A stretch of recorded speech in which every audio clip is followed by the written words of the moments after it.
감수 분열 자료 해석 이제 들어가겠습니다. 체세포 분열도 마찬가지고 세포 주기도 마찬가지인데 기본적으로 문제를 풀려면 자료를 빠르게 알아야 된다고 했죠. 1번은 실제 문제 그림입니다. 앞에서 공부한 것처럼 이런 그림을 주면 좋겠는데 그러지 않아요. 이걸 주는 문제는 되게 드문 경우고 실제로는 아마 이 그림을 계속 보게 될 거예요. 이 그림을 보고 우리가 이제 어느 시기의 세포인지, 이때 핵상은 무엇인지, 염색체의 구성은 어떻게 되어 있는지를 이제 알아내는 게 목표인 거거든요. 먼저 여기가 감수 1분열이고요. 여기가 감수 2분열인 겁니다. 이걸 먼저 말씀드리고 시작을 할게요. 그 다음에 시작을 이제 G1기 세포라고 생각을 하면 여기가 S기인 거고 여기가 원래 G2여야 되는데 문제상 생략을 한다고 했어요. 그 다음에 M기의 세포여야 되는데 얘는 이제 저랑 약속해요. N1기의 세포다. 실제로 감수 1분열은 여기서 일어나지만 얘를 가지고 이제 지칭할 때 우리가 M1기라고 할 겁니다. M1기 세포하면 얘를 나타내는 거예요. 그럼 얘는 어떠겠어요? 얘는 뭘까요? M2기의 세포라고 부르겠죠? 네. 그래서 M2기의 세포는 두 개가 있는 거예요. M2 좌측에 있는 세포, M2 우측에 있는 세포. 그리고 이 네 개의 딸 세포를 이제 생식세포라고 부를게요. 실제로는 얘들은 아직 생식세포가 아니에요. 얘들이 좀 시간이 지나야지 이제 생식세포가 되는 건데 또 그러면 얘들 보고 생식세포가 되기 전 세포 이렇게 해버리면 너무 번거롭잖아요. 그래서 얘들을 그냥 생식세포라고 부르겠습니다. 자, 지원기라고 하면 얘, M1기라고 하면 얘, M2기 세포라고 하면 얘 아니면 얘, 그리고 생식세포라고 하면 여기 네 개 중에 하나. 오케이? 자, 그 다음에 이제 그림을 한번 그려보겠습니다. 이거 좀 자세하게 그리기 위해서 확대를 좀 해볼게요. 자, 이러면 더 좋을 것 같아. 자, 염색체를 그릴 건데, 제가 이제부터는 이제 염색체를 이렇게 혹은 이렇게 그리지 않을 거예요. 이렇게 그리지 않고, 얘 같은 경우에는 짝대기 두 개로 이렇게 그릴 거고요. 얘 같은 경우에는 X로 그릴 거예요. 이게 X 염색체란 뜻이 아니라 염색체 모양이 비슷하잖아요. 지금 제가 얘나 비슷하잖아요. 근데 이게 더 빠르니까 아래가 앞으로는 이렇게 좀 단순화 시켜서 표시를 할게요. 처음에 염색사 형태로 존재해야 되지만 염색체로 표기상 이렇게 그려보겠습니다. 이런 식으로 두 쌍을 그릴게요. 유전자도 바로 하겠습니다. 여기에 제가 좋아하는 라지 A, 스몰 a가 있는 거고 여기에 라지 B, 스몰 b 이런 식으로 유전자가 올려져 있는 거래요. S기를 거치면 DNA가 복제되니까 이렇게 두 배가 되겠죠? 자, 여기는 라지 A, 라지 A, 이쪽은 스몰 a, 스몰 a. 얘는 라지 B, 라지 B, 얘는 스몰 b, 스몰 b. 이렇게 될 거예요. 그 다음에 감수 1분열이 일어날 건데, 이때 상동 염색체의 분리가 일어나죠. 상동 염색체의 분리. 그렇기 때문에 큰 놈이 이렇게 상동이 찢어져가지고 양쪽으로 갈 거예요. 유전자는 네 맘이에요, 이게. 여기에 라지 A가 올 수도 있고 스몰 A가 올 수도 있는데 취향상 저는 이쪽에다가 스몰 A 넣을게요. 이쪽에다 라지 A 넣고 그 다음에 작은 놈 염색체 일로 오고 마찬가지로 B도 어디로 갈지 몰라요. 취향상 여기 스몰 B 두 개 놓겠습니다. 여기 라지 B 놓겠습니다. 그 다음에 감수 2분열이 일어날 건데 감수 2분열에서는 염색 분체가 분리돼요. 그렇기 때문에 핵상은 변하지 않는 거고요. 큰 놈 하나, 작은 놈 하나 이런 식으로 큰 놈 하나, 작은 놈 하나, 큰 놈 하나, 작은 놈 하나. 유전자를 쓰자면 스몰 a, 스몰 b, 스몰 a, 스몰 b, 라지 a, 라지 b, 라지 a, 라지 b 이렇게 쪼개져 나가겠죠? 이렇게 4개의 생식세포가 만들어진다. 여기에 제가 핵상을 얹어서 써볼게요. G1기 기준으로 핵상 2N 상동염색체 존재하니까 염색체 수 4개 복제 안 됐으니까 4. M1기는요, EN 염색체 수 4개 복제됐으니까 8. M2기는요, EN 염색체 수, 죄송해요. EN 아니죠. 상동 염색체가 분리됐으니까 N이죠. N은 2, 염색 분체가 있으니까 4. 맞죠? 아직 복제된 상태잖아요, 지금. 이 상태잖아요, 이 상태. 얘에서 이거 하나 없어진 상태, 이렇게. 맞죠? 자, 그 다음에 생식은요. 핵상 N, 염색체 수 2개, 복제 안 됐으니까 2. 이렇게 생각하시면 될 것 같아요. 맞죠? 그리고 아까도 얘기했지만 여기서 지금 분리가 감수 1분열이 일어날 때 저는 스몰 a를 이쪽으로 보내고 라지 a를 이쪽으로 보냈지만 이거는 마음이잖아요. 제 마음대로 보낸 거잖아요. 실제로는 랜덤이잖아요. 경우의 수 2가지로. 그러니까 염색체 쌍의 수만큼 그 제곱이 돼가지고 경우의 수가 늘어나는 겁니다. 아시겠죠? 그만큼 다양한 생식세포가 형성이 되겠죠. 이렇게까지 이해하면 진짜 좋을 것 같아요. 근데 옆에 써져 있는 게 이제 감수 분열의 특징 같은 거예요. 그냥 중요하니까 한번 읽으면서 복습을 해봅시다. 감수 분열 때 감기예요. DNA 복제가 일어나죠. 예? 염색4가 2배가 될 거예요. 그걸 염색체 형태로 표현을 하면 이렇게 돼 있던 놈이 복제가 되면 이렇게 되더라. 완벽하게 이해를 할 수 있겠죠. 이런 식으로. 자, 염색체 수는 감기 때 변화가 없어요. 보다시피 2개가 2개 된 거잖아요. 맞죠? 2개가 2개니까 변화가 없어요. 그리고 여긴 정확하게 말하면 감기 때는 염색4의 뭐 길이 뭐 이런 식으로 표현하면 좋겠죠. 맞죠? 자, 그 다음 DNA 양. DNA 복제가 일어나니까 2배 증가. 맞다. 그 다음에 감수 1분열. 감수 1분열 후기에 상동 염색체가 분리되기 때문에 핵상이 EN에서 N으로 주는 거고요. 염색체 수도 반감됩니다. 맞죠? 그림 한번 더 그려. 자, 이가 염색체 이렇게 그렸는데 얘가 이렇게 찢어질 거잖아요. 상동 염색체가 찢어지면서 핵상도 EN에서 N으로 반감되지만 염색체 수도 2개에서 1개가 되니까 맞죠? 각 쪽마다 1개씩 들어가게 되니까 원래 2개에서 1개가 되는 거잖아요. 염색체 수도 반감되고 핵상도 반감된다. DNA 양도 당연히 반감된다. 맞죠? 자, 그 다음 감수 2분열. 후기에서 염색 분체가 분리되는 거고요. 염색 분체 분리는 핵상 변화 없다고 했어요. 변화 없어. N에서 N으로. 그런데 DNA 양은 반감되죠. 이것도 그림 한번 그려. 자, 이 꼴인데 얘가 이렇게 방출상과 연결돼 있다 갈라지는 거죠. 염색 분체 분리가. 그러면 한쪽으로는 이만큼 가고 한쪽으로는 이만큼 가니까 염색체 수는 한 개 똑같지만 핵상도 N 똑같지만 DNA 양은 반으로 줄게 되겠죠. 얘는 상대량이 2면 얘는 1 이렇게 들어갈 거니까. 맞죠? 이러면 이제 실제 문제에서는 이런 식으로 출제가 되기 때문에 헷갈리지 않고 고를 수 있다. 뭐 이런 말을 하고 싶었어요. 지금 말이 좀 꼬였는데 중요한 거는 이때를 물어보잖아요. 그러면 얘는 G1 그리고 얘는 4 이런 식으로 나오면 되는 거예요. 염색체 수가 4개인지 뭐 46개일지는 모르겠지만 어쨌든 그때 상황에 맞춰서 얘는 G1기의 세포다라고 생각하시면 되고 얘는 저와의 약속 M1기의 세포다라고 생각하시고 얘네 둘은 M2기의 세포다. 여기 4개는 생식세포다. 이렇게 생각을 하시면 될 것 같습니다. 그리고 그때 핵상 그리고 그때 염색체 수 변화, DNA 양 변화 이런 것들을 체크해 주시면 돼요. 자, 두 번째 자료 해석 DNA 상대량입니다. 이것도 앞에서 계속 해왔는데 감수 분열이기 때문에 약간 변화가 있어요. 여기서 이렇게 되고 떨어지는 것까지가 뭐예요? 체세포 분열이었죠. 그런데 감수 분열은 분열이 2회 일어나잖아요. 그래서 이렇게 한 번 더 들어가게 되는 겁니다. 마찬가지로 포인트는 여기 이렇게 잘랐을 때 제가 지금 초록색으로 칠한 부분 여기가 감수 1분열 말기가 되는 거예요. 말기 때 이미 DNA 상대량이 떨어져요. 왜냐면 핵 한 개당 DNA 상대량을 물어봤기 때문에. 그리고 여기 제가 지금 칠한 부분 여기는 뭐가 될까요? 감수 2분열 말기다 이렇게 생각을 하시면 돼요. 그리고 뭐 궁금해 하실까봐 칠해보면 여기는 세포질 분열이겠죠? 물어보진 않을 거예요. 자, 나머지는 뭐 부분 복습한다 생각하시고 채워 넣으면 됩니다. 자, 이제 진짜 중요한 거 나왔습니다. 자료 해석 3번이자 다음 챕터가 이제 세포주기 세포분열 문제풀이법인데 거기서 쓰이는 개념이에요.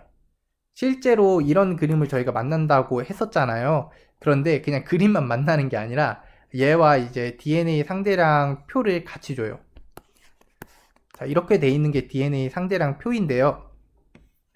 앞으로 이 친구를 진짜 많이 만나게 될 겁니다.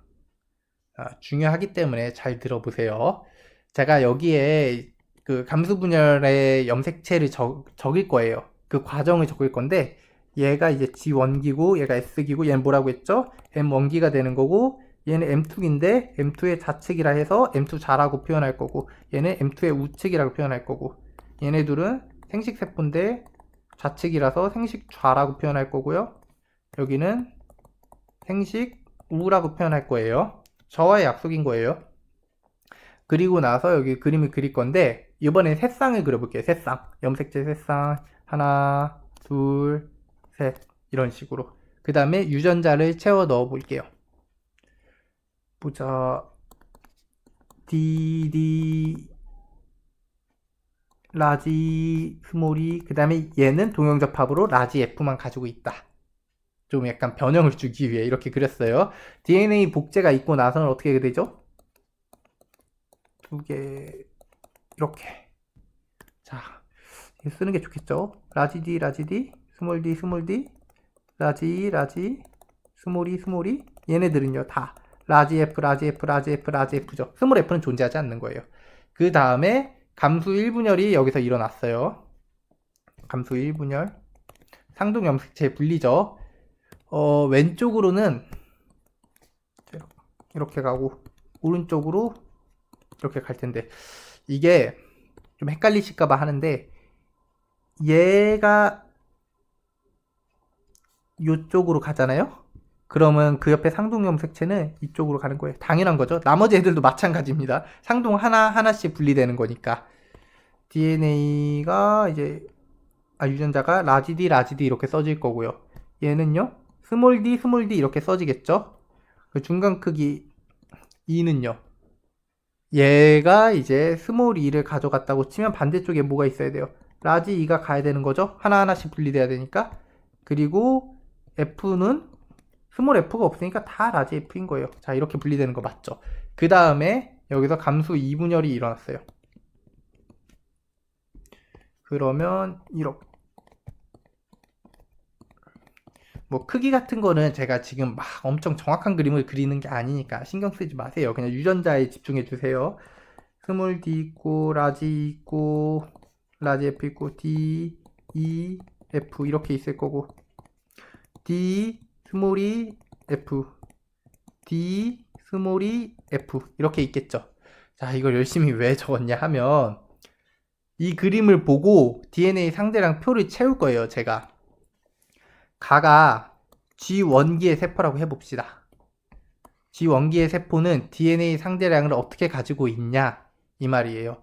일단 우선 알고 계셔야 되는 게 이런 식으로 있을 때 염색체가 있잖아요. 여기에 D 이렇게 D 써졌잖아요. 이게 있고 복제된 형태가 있을 텐데 여기 라지 D, 스몰 D. 자, 이 경우에 얘는 라지 D의 DNA 상대량이 1로 치는 거예요. 스몰 D도 1. 얘는요, 그 두 배인 2. 왜? 그냥 두 개 적혔으니까. 자, 이게 가장 단순한 겁니다. 이렇게 생각을 하세요. 1은 이거고요. 2는 이걸 의미해요. 자, 그러면 G1기 때 DNA 상대량을 어떻게 적어야 할까요? 라지 D 하나 있고 스몰 D 하나 있으니까 1, 이렇게 적히겠죠. 라지 E 하나 있고 스몰 E 하나 있으니까 1 또 이렇게 적히겠죠. 라지 F 있고 또 라지 F니까 여기는 2, 0 이렇게 적혀야겠네요. 꼭 이거 아니어도 되는 거죠. 동영접합이면 하나에서 두 개잖아요. 그래서 2빵. 자, 그러면 스몰 F란 거는 G1기 때 없었기 때문에 나머지도 다 빵이겠네요. 굳이 안 써도. 없잖아요. 나머지 거에 스몰 F 찾을 수 없잖아요. 그러니까 다 0인 거고. 나는 제가 M1기의 세포라고 해볼게요. 어떻게 적어야 되죠? 라지 D 두 개 있고 스몰 D 두 개 있고 그러다 보니까 떠오르는 게 있죠. G1기에서 S기를 거쳐서 G2기가 되고 M1기가 된 거니까 DNA 복제가 된 후죠. M1기는. 그때 DNA가 두 배가 되잖아요. 그러니까 DNA 상대량도 다 곱하기 2를 해주면 되는 거예요. 2, 4, 0. 그 1로 넘어갈 때 곱하기 2를 해줬구나. 이렇게 생각을 하시면 되는 거죠. 그 다음에 다랑 라가 있는데 제가 다를 M2 우측이라고 해볼게요. 그러니까 얘가 다예요. 그리고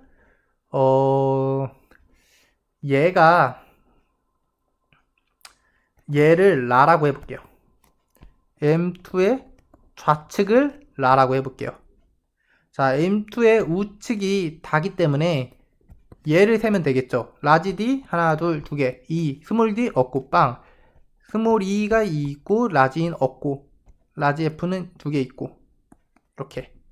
M2 좌측은요, 스몰 D가 두 개 있네요. 라지 D가 없고 라지 E가 있고 스몰 E가 없고 라지 F가 두 개 있고, 그 다음에 다로부터 형성되는 감수 2분열을 통해 형성되는 생식세포, 오른쪽 생식세포, 생식우는 어떻게 써질까요?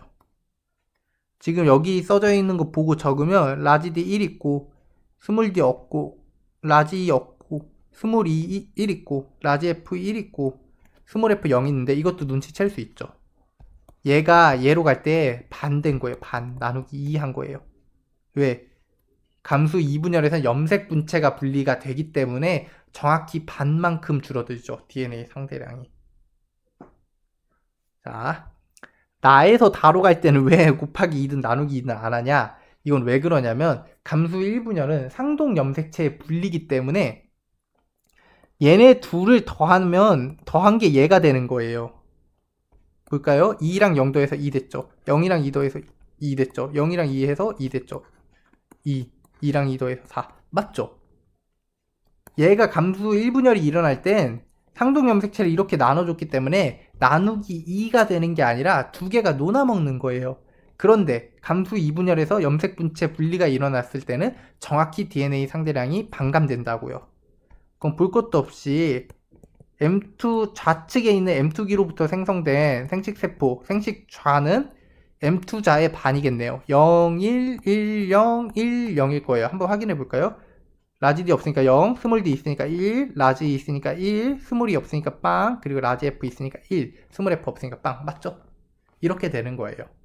자, 지금 되게 쉬운 연습을 했어요. 진짜 초등학생들도 할 수 있는 그림 그려놓고 여기 적혀져 있는 유전자 개수 찾기, DNA 상대량 찾기 뭐 이런 걸 해봤는데, 실제 문제에서 이게 필요한가요? 물어보면 아니요, 이렇게 대답할게요. 아니에요.